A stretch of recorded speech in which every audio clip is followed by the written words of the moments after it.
Hi guys, it's Dr. Lou for Dr. Lou's Low Carb Diet. Now, what we're going to do today is another snack review. This time it's a bar. There you go. You can see that name. We've seen it a few times on the channel. It's a Be Keto. And Be Keto, as I said before, they tend to have very healthy bars, which are made from natural flavorings. They try to use organic ingredients. I mean, they're probably the healthiest that there is at the moment. They also use interesting flavorings. So they will use, like, for example, beetroot and for coloring, but also help have that kind of sweetish flavor. So again, so what I've seen from them is that they are probably, if you're looking for a super healthy bar, these are the ones. Now, a lot of their bars have not impacted or even helped, it seems, on the actual ketogenic diet. While these guys, obviously, they're probably, because they've been produced with keto in mind, they're then obviously having that either no impact or just not even slowing it down at all. So it continues to go into the ketogenic diet with more ketones. So we want to review this one. Again, you can see it's actually a very premium product, very shiny again, which is, it's good and it's also negative. It's very, it catches the eye. When you're walking around and you see this, you think, wow, that must be expensive. It's a premium packaging. It's shiny. Yes, it costs a lot of money to make this type of packaging. But the idea is the actual product. Now, what we're going to do, this is obviously foil wrapped, so it's obviously going to keep it fresh, okay? And at the same time, it's coconut, okay? It contains 14% MCT or medium chain triglycerides. Now, this is obviously trying to promote, obviously, the ketones and the ketone production. And I'm going to throw the packaging up on the screen there so we could see that. Take my ugly mug off of here. So let's have a look. Okay, guys, you can see it down here. Okay, and what can we see? Right, so it's a Be Keto, the brand. Buy me, love me, home, work, and gym. So on the go, it's trying to say. Keto bar contains 40% MCT. It's coconut flavored. Quality energy, low carb, source of protein, and its net carbs. We're going to see that on the back. It says 4.6 grams of carb, and you've got a 40-gram bar. Okay, so what can we see here? Well, we can see obviously that again, this is obviously going to be quite interesting to see if it impacts on the ketogenic diet. So far, most of these brand products haven't done that at all. So they seem to be very positive, and again, they're not the tastiest, but they have got a tasty range. But they're definitely the healthiest, and they're the best probably for the ketogenic diet. Now, let's move on. These are the ingredients. Now, as I said on different reviews for this brand, that it's got very shiny packaging, great quality, looks great, catches the eye, so hard to read. So I went and got the ingredients, and I've done this for you so you guys can read it clearly and understand about it. Now, oligofructose we have there is the main first ingredient. Again, the type of fiber. Chocolate with sweetener, it's 18%. It's full of cocoa mass, a sweetener, erythritol. That's what we really want to see. Erythritol, high quality sweetener, should have zero impact. Again, it's relatively quite new. Cocoa butter, cocoa milk powder, and emulsifier lecithins. Again, erythritol is actually an expensive sweetener. It comes up as a lot sweeter. So you hear that bing? Sorry to have that on there, guys. That little bing there is me preparing for tomorrow's breakfast. So anyway, apologies for that. Now, continuing with the ingredients. Vegetable proteins, pea protein, rice protein, MCT fats, 14%, and you've got the MCT oil, C8 and C10, with acacia fiber. Then you have almond paste. Okay, good. So coconut flakes, sweetener, erythritol again. So this is obviously the filling. You've got emulsifier lecithins, textured pea protein, again, pea protein, pea extract, okay, and cocoa nibs, and with natural flavor. So again, this is giving us the main idea, okay, that we're using several different ingredients. We're trying to put them together and make texture. We're trying to make chocolate. We're making a filling. And this is what is shown here. Now, erythritol is the main sweetener. As I said, it's pretty well known for being expensive, usually only used by people who want to spend a lot of money making sure that you don't impact your ketogenic diet. Now, saying that, as I said, that it is actually a good one as well for taste. Yes, again, it's probably the opposite to maltitol, which is, again, we've talked about this before, very similar to sugar, has a great taste, but also has a 50% to 75% absorption to be used and utilized back in the past. So, big difference. So these ingredients are pretty good. You're probably going to find additional carbs with almond paste, coconut flakes, and so on. Okay, so you've got cocoa mass there. You're going to find a little bit from all of that. Moving on, let's have a look at the back information. Nutrition facts. Serving size, 1 bar, 40 grams. It's one per container. In other words, it's not in a pack. We look at the 40 grams here for the bar. So you can see you've got the energy here, the calories, 168 calories, I believe that says. Total fat, 12 grams, broken down to saturated fats, which is 7.2 grams, which doesn't mean anything to us on a ketogenic diet. So that's brilliant. Carbohydrates. Now, again, these are important.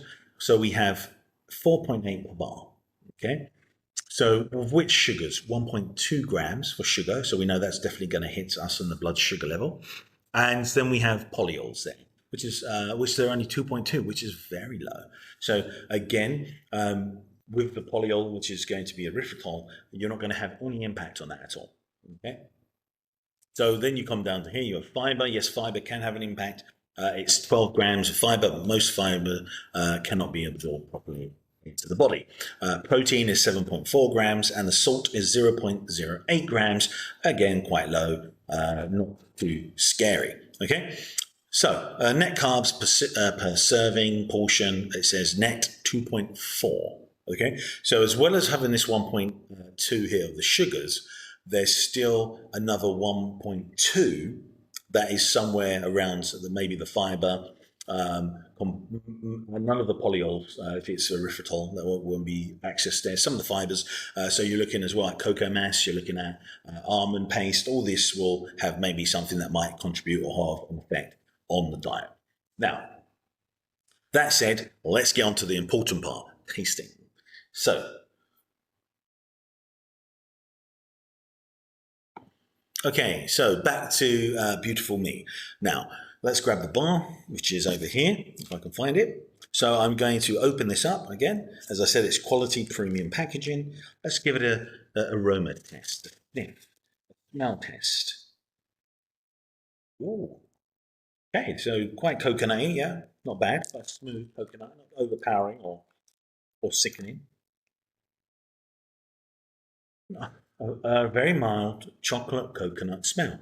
So nothing wrong there, quite nice. Yeah, lovely. So just a coconut, kind of mild coconut chocolate smell. There's the product. You can see obviously that either the chocolate has somehow melted. I'm not sure how. It's not hot at all. Could have happened in transportation. Again, you can see it's a foil wrap, so it's going to keep it nice and fresh. Right, I'm going to give it a taste now.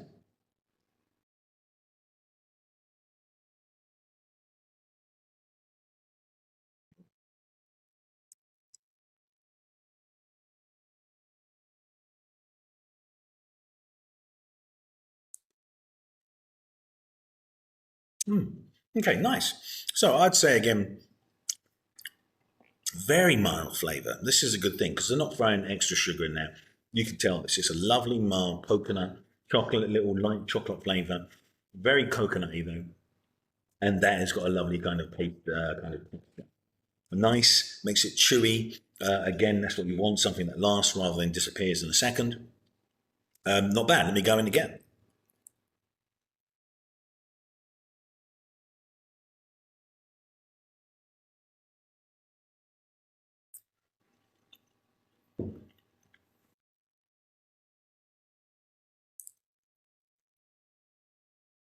Hmm. Nice. Okay. Yeah. So lovely there. No problem there. I would give it probably, I would say 7.5 out of 10. Very mild flavor. Hits the spot. Does its job. Super healthy. Mild smell as well, or aroma. Yeah, so I would say it's a 7.5. Probably would have to be a little bit more impact to hit the 8 mark. Totally acceptable. And I like the fact that it's super healthy as well. Lots of natural ingredients. So I'm going to finish this and I'll check my ketones later. Very quick for you, a minute, but obviously for me, it's going to be a few hours. So usually I like to do it between 2 to 4 hours, but if it's late, I'll then do it in the morning, which will then probably come up to maybe 6 hours later, which is then benefit actually to the bar. Why? Because obviously if it's had an impact on ketones, then over the periods of not eating, then obviously you're going to be utilizing ketones again and building up for not eating. So yeah, I'm going to test this again. If you like it, then have a look in the description. You'll find a link there to go onto the Be Keto website and buy them. Also, if you like this video, give it a thumbs up and please subscribe. I'll be back in a second. Okay, guys, I'm back. I did the test and it came back with a trace amount, a trace amount of ketones. So showing still ketosis is there, but again, it's being moved outwards. So again, if you're going to have one of these snacks, you're going to have to obviously get used to the fact that if you have them, they're going to push you. They're going to probably lower your ketone production because they have an effect on your blood sugar level. And also that's accumulative. So when you eat whatever you're eating plus them, you're going to obviously have a certain amount of grams of carbohydrates per day. But don't worry about that. At the end of the day, it is as long as you're not pushed completely out, which only one bar I think has done that so far, then it's showing that they're really having a minimal impact and they're not having an impact like a normal chocolate bar or whatever snack it is, crisps, cookies, etc. Biscuits, we say in the UK, but the ones that are specifically done on this diet are actually cookies. So for you Americans out there, we say biscuit, you say cookies, we say biscuits, and a type of biscuit is a cookie. That's a different type of shape of a cookie. Now, so again, they have a slightly different, makeup. You make them like, for example, you'll see a big difference between what we call a cookie, what we call, for example, the specific name of that biscuit. So, for example, a bourbon or some other cream or rich tea biscuit. Okay, so anyway, best thing to do is again consume them as little as possible. Obviously, that's the best thing. Anything processed into the diet is going to have an adverse effect usually, so you have to expect that.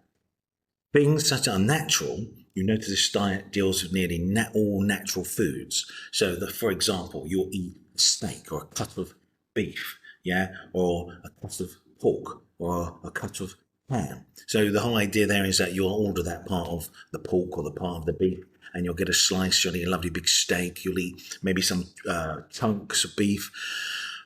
It's all natural. Then you just have to be slightly concerned about what they do with the actual meat. Okay, but when you come to processed foods, that's when you come to a whole different kettle of fish.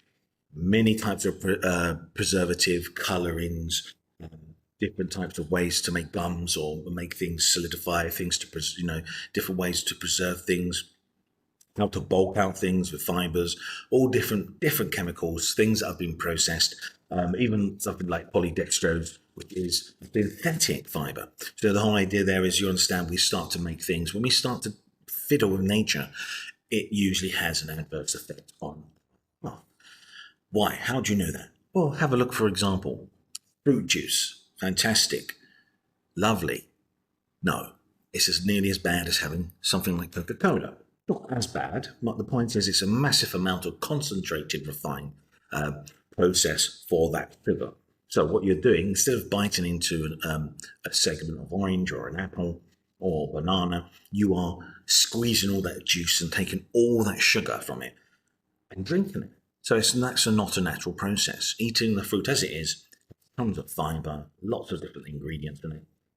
You do not get the high spike in your sugar as you do with kids. So now you understand the fact is, again, things are a lot more cloudy when it comes to processed foods because they are so can include a whole vast array of chemicals, meaning they can even have things that interact with each other, then cause an adverse effect. But separately, they look fine on paper.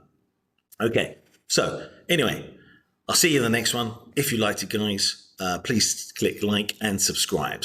See you later.